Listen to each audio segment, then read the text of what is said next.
No one sets out to cheat in a relationship, but sadly, infidelity happens far too often. Sexologist Dr. Nikki Goldstein said nothing can affair-proof your marriage because each infidelity is different, but there are things you can do to help prevent your husband or wife from straying. Here, the relationship expert, from Sydney, offers her advice, and the telltale signs to look out for that could lead people to committing adultery. Talk through your definitions of infidelity. Justify an affair to your partner to find out what exactly constitutes cheating. Talk about it, Dr. Goldstein told Daily Mail Australia. Ask each other, what's an affair? What's infidelity? Some people might think flirting online with others is not cheating, but your partner might feel utterly deceived. Cheating doesn't mean penis and vagina. What happens if you tell your partner you're going out for a drink with a guy? That's not the same as going out with the girls. It's deceitful. We all have a different definition to cheating, but whatever the definition you take, if you're hiding something from your partner because you know it will hurt them, then you're being deceitful. If that's the case, take a hard look at your life and give yourself a swift kick reality check. She urged couples to sit down together and spell out exactly what behaviors are acceptable and what's unacceptable. Communicational ways address the issues, don't sweep your problems under the carpet. Always understand all relationships are not made to be perfect, she said. If you're that person who thinks affairs would never happen to you, you're more at risk of having it, so always communicate. Have that awkward conversation because it's the smartest way to avoid any affairs from happening. Ask each other, what could happen if one of us has an affair? Or, how would we feel if one of us cheated? You both need to understand the consequences. Look at what works best for us in our relationship. Are you having a healthy sex life? If you're not having enough sex, address what's going on in the bedroom.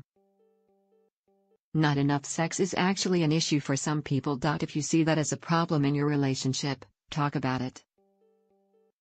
Asking your partner why they're not having sex could hold the answer to your problems. Not communicating can lead to affairs, so be open and ask each other, what do you think leads to affairs?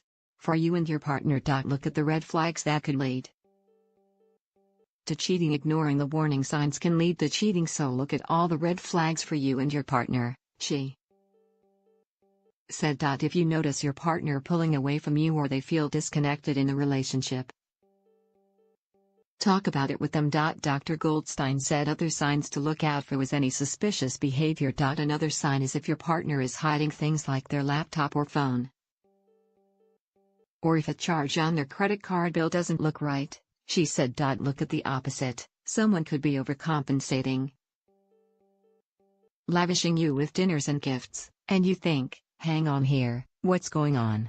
Trust your instinct. If you have been in a very strong marriage, you are much more likely to instinctively know something is wrong. Always trust your instinct, she said. Far too often, women think we're crazy, I'm just acting jealous, or it's probably not true, but if you know something doesn't add up, you need to speak to your partner about it. Be open about your temptations if you find yourself contemplating cheating or asking someone else out. Put your hand up to your partner and admit you're having these temptations, she said. Try and work out why you're tempted with your partner. If you're the partner who's receiving the statement, don't get angry. Dr. Goldstein said it was important to be mindful that your partner has taken the first step to tell you about their thoughts before making any mistakes. For your partner to admit to their temptations, this just shows they truly want to stay with you, so they are trying to work things out, she said. Explore it rather than risk what could have happened. Affair-proof your marriage. Dr. Goldstein said nothing will really affair-proof your marriage, because each infidelity is different and you can't control your partner's thoughts or actions. But with the right approach, you can strengthen your marriage and prevent any adultery from happening in the future. It's not a matter of preventing your partner from straying, it's a backward statement to keep men or women happy in the relationship, she said. There's never A foolproof way to affair-proof your marriage, but having that conversation is a start, and just be open about everything. In your relationship, both of you might think you don't need that conversation because neither of you believe you'd ever be in that situation. But you should talk about how you would both feel if one of you did find yourself in that situation, because chances are you're more at risk if you don't communicate.